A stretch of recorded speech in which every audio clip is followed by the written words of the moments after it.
Hello YouTubers and fellow vintage CB radio enthusiasts. I know it's been a while since I've done a video or a video installment. I was helping one of our, for a while I've been helping one of our YouTube radio friends with a project that, he'll eventually be showing to everybody. And, in the course of doing that and afterwards, I don't know, I lost interest in doing the videos for a while. Got out of the habit, got out of the groove, health's been the usual up and down, so, I mean, that hasn't been as much of a factor, it's just got out of the habit. So, I was cleaning up the face of the 98 to make the final video installment because I fixed the audio transmit, the audio problems on this on TX. It just needed the receiver aligned a bit. The transmitter aligned a bit, and it cleared up. So, I'm cleaning it up, getting ready to put it all back together, and I happen to think I never did anything about the bulb. I did a little research, on these Fillmore meters. There was a guy on eBay that sold a number of these new old stock, and on the box it showed, I think it's like 6.2, 6.3 volt bulb. So I took the face, the meter face out of mine, which I slipped the lens off, and my adjustment screw's missing. It doesn't matter, I mean, it's more convenience and cosmetic than anything, because I can stick a screwdriver through the access hole and, push the little tab, back and forth to zero the meter. The only thing that holds it, the lens pulls off, and you got two screws that go through here and here and mount on these studs here, into these studs. Well, up there's the meter bulb. I think you can see that on the video right there. Like I said, it's just a little over 6 volts. This meter is a lot different, not only being a Fillmore brand, it's a different size and style than those meters in the Cam 88s. The bulbs in the Cam 88s are not hard to get to at all. This space here is open, and in here it's a magnet. I don't know if you can see that down there. I mean, I got a metal screwdriver, so I don't want to be poking around in there. I should have got a plastic pointer out. And of course, video's rolling and I don't see one here in the tray handy, so we'll make do with what I got. But anyways, the bulb, this makes this tight. It looks like, and my camera's gone out of focus as usual, and it doesn't want to wear finally.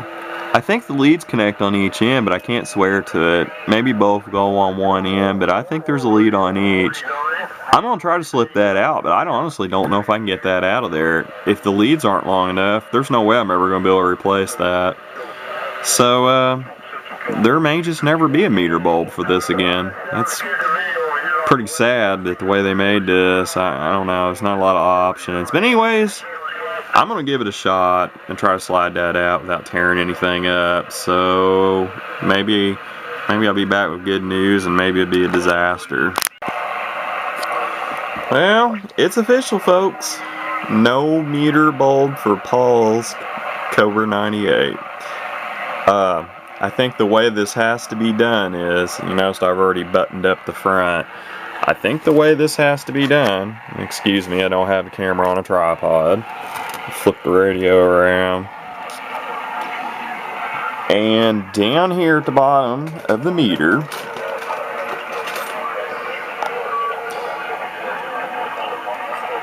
get my camera to focus again. I'm assuming there's 2 screws here at the bottom. I know I can't get a right angle exactly with the camera,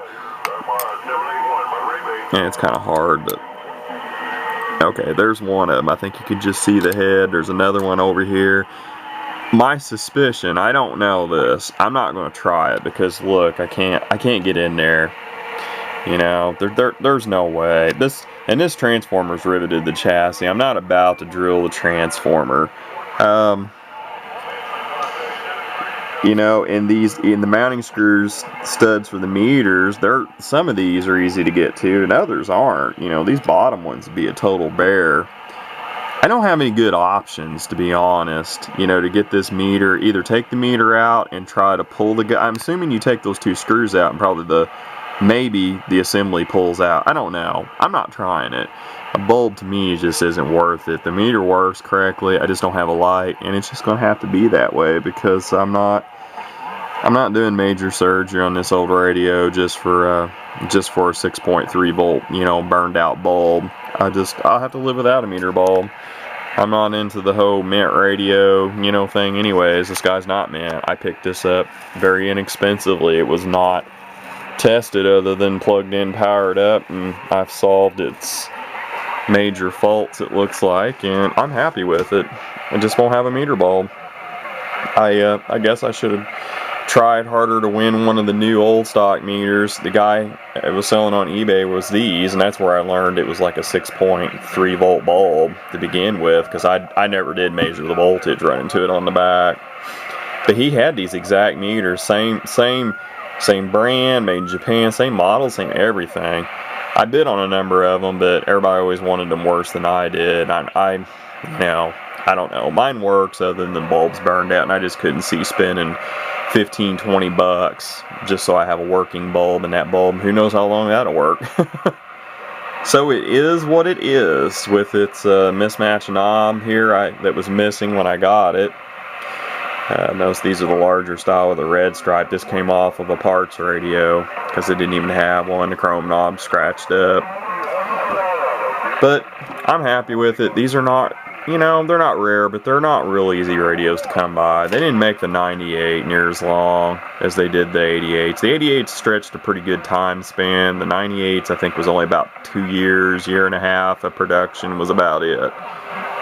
So it is what it is. I'm gonna put it all back together, and I guess do a quickie final video installment of it and wrap this one up, and then sometime here I need to get back to the Lafayette HE20C sitting over there waiting to be finished up. I think I've done some work since the last installment. Can't remember what I've done. I'll have to go back and look at the video and compare where I'm at now.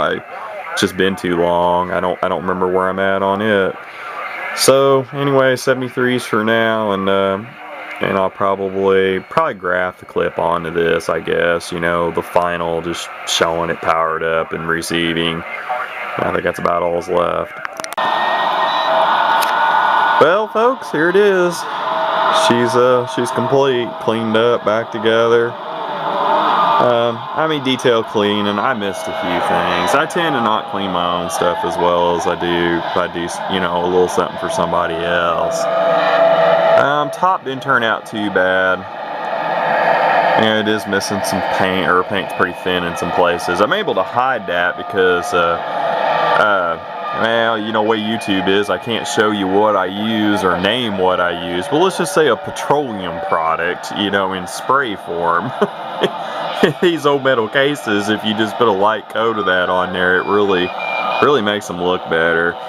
And I didn't clean all the, if I get up close, my camera focuses, this old brownish tin scum. I didn't clean all that off. A little bit of light polishing compound or something like that would take that off, because I could brush, you know, real lightly with my fingernail and it'll come off. I mean, it has its bumps and bruises and its imperfections, but for what I paid for it, and yeah, I had to do some work, but you know, what I've got in, I feel is pretty reasonable, and I like bringing these guys back to life. I don't look for mint radios. I kind of like for them to have some problems that need to be lined out. It takes me a long time to, seems to take me a long time to fix them, but I actually had the tune about right. It takes me a while to fix them, but I usually eventually get them lined out. The DX has gone pretty trashy right now. And that's something I just noticed. I guess I've got a crystal that's gone dead because I've lost 1 through 4. Maybe it was like that before. I'd have to go back and look in the earlier segments. So, honestly, I ain't 100% done. But I am for now. I'm not too concerned about that. I have some parts rigs that have this exact same crystal mixing scheme, so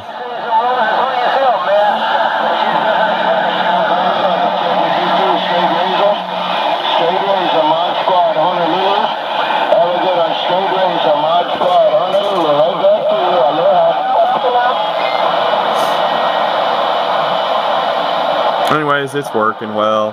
Before cleanup, I have transmitted on this and talked to locals and confirmed I got rid of the I got rid of the humming noise, you know, on the coming in with the audio on TX. God bless you.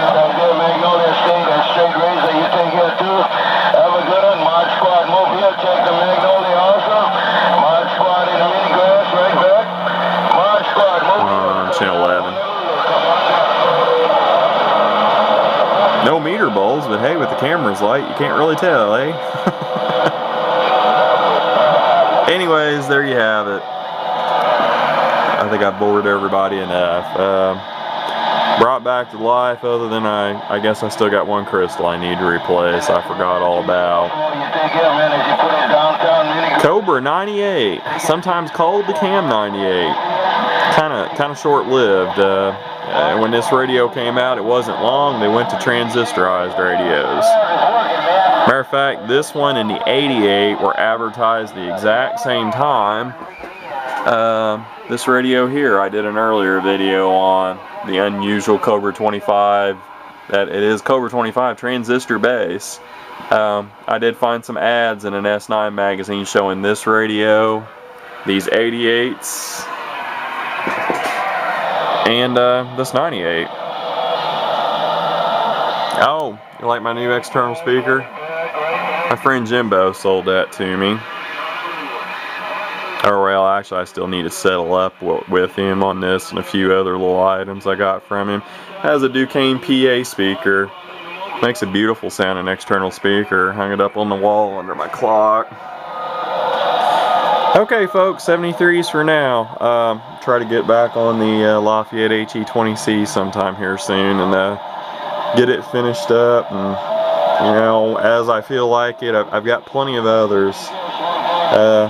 Got quite a few that haven't been seen on any of my videos. You know, I've picked up some inexpensive radios that are actually vintage and pretty interesting in recent months. So anyways, there'll be other things to show in the future.